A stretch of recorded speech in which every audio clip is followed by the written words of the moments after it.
The steam from the teacups curled upward as I set the tray down in the middle of my dining table, the same table where my husband and I had once discussed everything from grocery lists to how to pay off the tractor loan. Tonight, that table didn't feel like mine. The chairs were full, but the warmth was gone. My son didn't even glance at me when I walked in. "We'll get started now," he said, his voice clipped, as if I were just the help bringing refreshments. My daughter-in-law, Carla, gave me a tight smile before turning back to her phone. Around the table sat two of my husband's cousins, men who had never once spent a summer sweating in the fields but were suddenly eager to discuss maximizing profits. They had spread papers all over, neat stacks of printed contracts and figures that I hadn't been shown. The smell of fresh ink was still sharp, as if they had been printed hours ago. I took my seat at the far end, deliberately choosing the chair by the wall. From here, I could see them all. Hear them all. They didn't realize that I wanted it that way. "All right," my son began, clearing his throat. "We've got an offer from the Peterson Group for the farm. It's more than fair, considering the state it's in." State it's in. Those words lingered. Yes, the barn roof needed fixing, the fences replacing, but the soil was still rich, the crops still grew, and the land had been in our family for 3 generations. My late husband had worked that soil with his bare hands until the day he couldn't anymore. Carla leaned forward, her manicured nails tapping the table. "We can't keep running it like some sentimental project. The market's shifting. We need to cash out before it loses more value." I sipped my tea, letting the bitterness settle on my tongue. She'd been saying things like this for years, always with that tone, the one that made me feel like a stubborn relic standing in the way of progress. My cousin Mark nodded eagerly. "Peterson's development plans will bring jobs. We'll be doing something good for the community." Jobs. Houses. Asphalt. None of it would feed a family or let a child run barefoot through the grass like mine once had.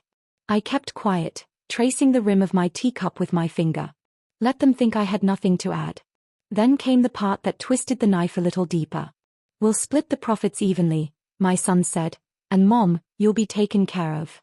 We'll set aside a small portion for your living expenses so you don't have to worry about bills." Taken care of. Like I was a pet.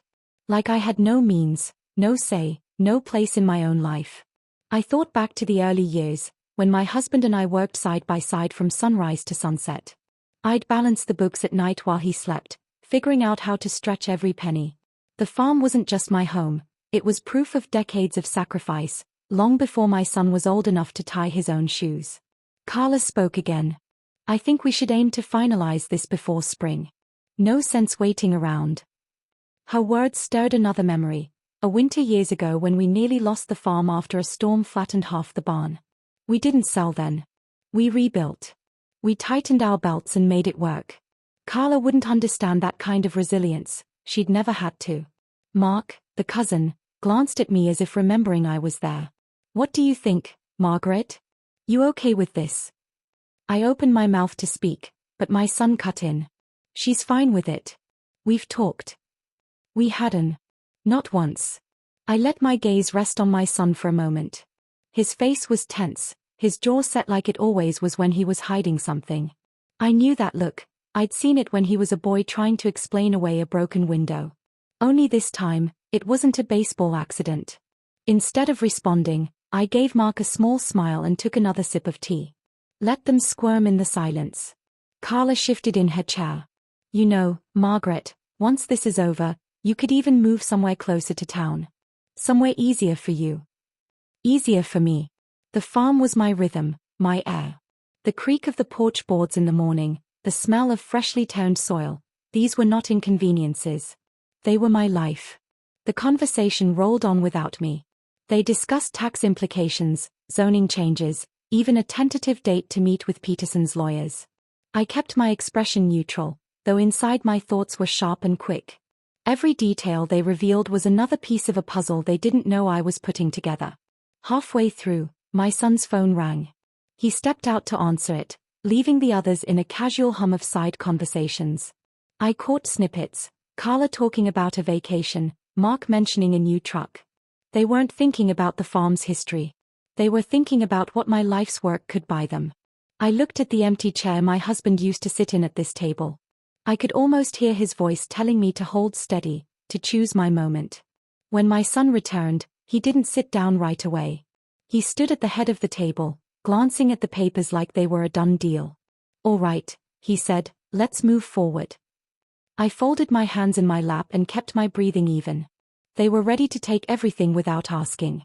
Ready to turn generations of sweat and soil into concrete and glass. They thought I was powerless. They thought I'd stay quiet. And for now, I would. Because sometimes the best way to win is to let your opponent believe they've already won. The room was heavy with the sound of shuffling papers and the faint ticking of the old wall clock. No one seemed to notice my stillness at the far end of the table. I had been quiet long enough. I set my teacup down with a soft clink against the saucer. That sound, so small in the hum of conversation, somehow made Carla glance up. Her eyes narrowed just slightly, as if she sensed the air had shifted. I folded my hands on the table. "Before you go any further," I said evenly, "there's something we need to address." My son, leaning back in his chair, looked mildly irritated. "Mom, we're almost done here. Can this wait?" I didn't blink. "No," I said, my voice calm but steady. "It can't." From the corner of my bag, I pulled out a thick manila folder and placed it in front of me. I didn't open it, not yet. I just let it sit there, the weight of it more than just paper. The edges were worn from my hands, from the hours I had spent going through every page. Mark tilted his head, curious. "What's that?" Instead of answering, I leaned back slightly and let my eyes sweep across each face. "Do you remember the day your uncle and I signed the first deed for this farm?" I asked. Carla exhaled sharply. "Margaret, we don't have time for a trip down memory lane." "I do," I cut in, my tone leaving no room for her to continue. "Because that day is the reason we're sitting here now."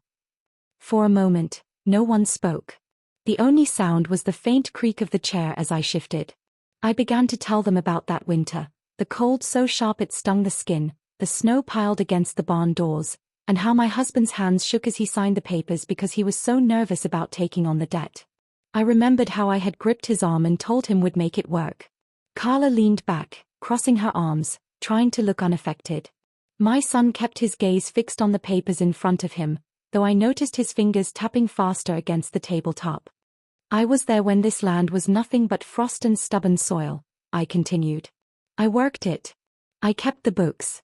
I cooked for the workers when they stayed late. I watched my husband take his last walk through those fields." I let the silence hang there, feeling their discomfort grow. Then I rested my hand on the folder. "This," I said softly, "is everything you forgot to ask me before deciding my future." My son finally looked at me. "What do you mean?" I slid the folder slowly toward the center of the table. The sound of it against the wood was louder than it should have been. "Go ahead," I said. "Open it." Carla was the first to reach for it, flipping the clasp with a little too much force. Pages spilled slightly to one side, the edges of legal documents, letters, and something handwritten peeking out. Her eyes scanned the first page, and then she froze. Mark leaned in to see. "What's this?" I didn't answer right away. I watched as my son reached for the papers, his brow furrowing deeper with each line his eyes moved over. "That's Dad's handwriting," he said slowly. "Yes," I replied. 2 weeks before he passed, he rewrote his will. Carla's head jerked up. "That's not possible. We would have known." "You didn't know," I interrupted.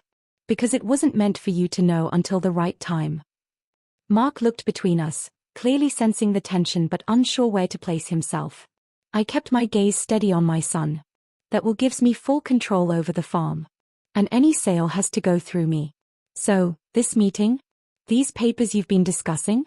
They mean nothing without my signature." The room went still. Carla's lips parted as if she wanted to argue, but no sound came out. My son sat back, his eyes dropping to the table. I didn't let the silence drag too long. "And that's not all," I added, leaning forward. "This morning, I signed another document." Carla's head snapped up. "What document?" I could feel the weight of their attention pressing on me.